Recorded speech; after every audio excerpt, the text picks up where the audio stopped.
பச்சை முகத்தோடு இருக்காங்க பத்தியா அந்த அம்மா தலைக்கோ வெக்காளி அம்மா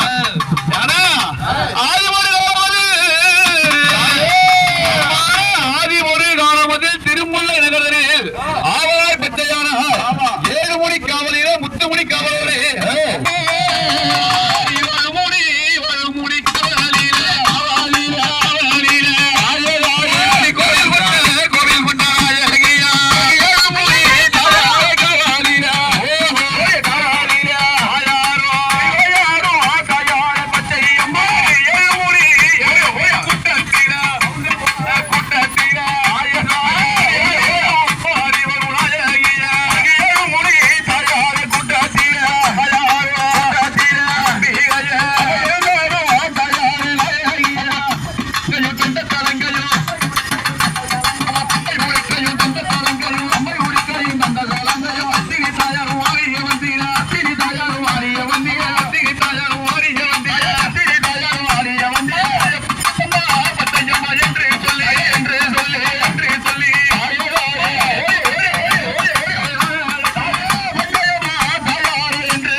பச்சை மரத்தடியே அந்த அம்மா உருவெடுத்து அலங்காரமா இருந்தாங்க.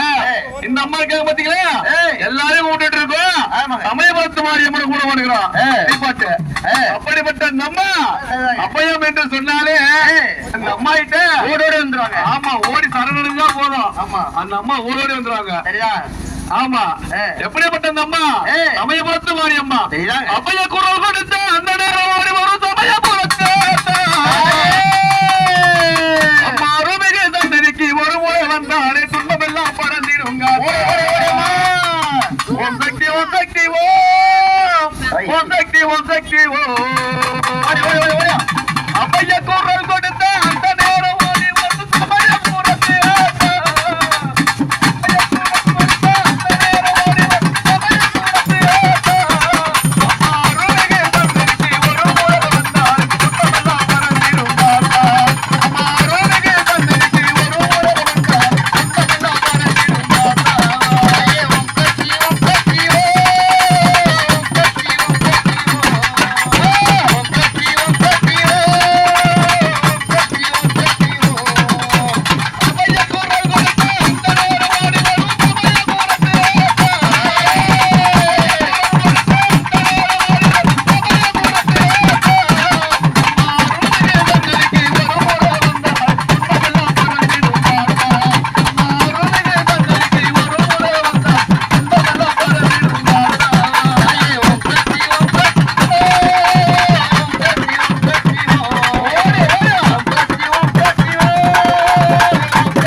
அலங்கார புஷ்ப அலங்காரத்துல சிம்மரக வாகனத்துல நம்ம அவ்வளவு அழகா இருக்காங்க. ஆமாங்க, ஏன்னா தூணில இருப்பாங்க, புறம்பில இருப்பாங்க, எங்கேயும் நிறைந்தாங்க அந்த அம்மா. அம்மா ஒரு வேப்ப மரத்தை பார்த்து அதுல மஞ்சள கழுவி ஒரு பொட்டு வச்சு விட்டா அந்த அம்மா மாறியாக உருவத்துருவாங்க. ஏன்னா எனக்கு சொல்லுங்க, எங்க ஒண்ணு ரெண்டாவதா எங்க முத்து மாறி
மாரியம்மனுக்கு புஷ்ப அலங்காரத்துல அந்த அம்மா சிம்ம நாடகத்துல என்ன உருவத்துல வராங்க பாத்தீங்களா, சாந்த சுரூபமா இருக்காங்க.